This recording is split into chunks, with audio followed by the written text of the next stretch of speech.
Hi, welcome back to Psalms. Today we're looking at Psalm 25, and Psalm 25, like quite a number of Psalms we've looked at, really has a sort of a chiastic arrangement. That means that it's kind of like a sandwich. You've got the bread, and then you've got the whatever you put on bread in your country, and then you've got the filling. It's sort of going from the outside to the middle. And the kind of layers that we've got here, beginning and end, there's a cry for help. And then within that, just after the beginning, just before the end, there's a reference to the Lord teaching, giving divine instruction to his people.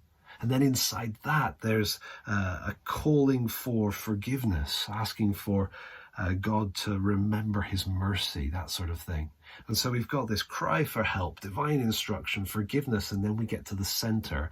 And I want us to feel the center of this psalm. It's maybe not immediately obvious that you've got this kind of arrangement going on, but as you spend time in the Psalms, you start to see them time and time again. So I want you to kind of feel the power of these verses that come right at the center of Psalm 25. Good and upright is the Lord, therefore he instructs sinners in the way. He leads the humble in what is right and teaches the humble his way. All the paths of the Lord are steadfast love and faithfulness for those who keep his covenant and his testimonies. I really just want to point out this detail here, steadfast love.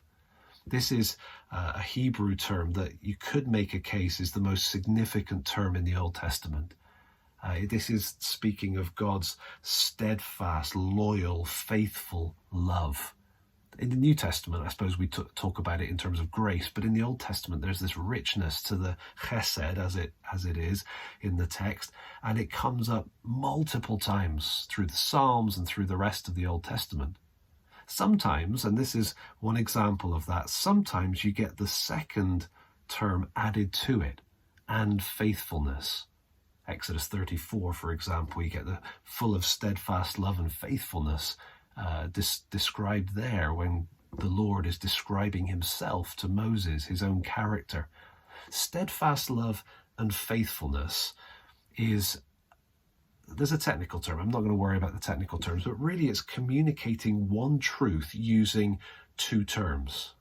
Okay, so there's the chesed, the steadfast love, but then you can also add to that the second term, the va'emet, which is faithfulness. But it's not saying something different, it's reinforcing the same thought, it's strengthening it. So it's almost like a parallelism in two consecutive terms. So we've got God's love that is steadfast and trustworthy, and he is faithful. So you could almost kind of overstate it or misstate it by saying it's God's loyal, loving loyalty, something like that. No one would translate it like that, but that's the kind of sense that it's just reinforcing the steadfastness, the determination with which God loves his people. Isn't that a beautiful thought? You'll find that once you start noticing it, you'll find these terms together many times in the Old Testament. And so I want you to try to feel the center. Once you know that 8, 9, 10 is the center of the psalm, read it through and feel the force of it. And then in terms of a point of application, just notice the significance of God's character. God's character, he's good and upright, and so he instructs sinners. He leads in what is right. He teaches. All of the things that God does flow out of who he is. All the paths of the Lord are steadfast love and faithfulness for those who keep his covenant and his testimonies. And so think about God's character and recognize that it's out of the overflow of God's character that he acts towards you. So take a look at Psalm 25, see what you find. There's plenty in there. It's a rich, rich psalm, and I'd encourage you to share with others what you find and what is helpful. And thanks for watching. See you next time.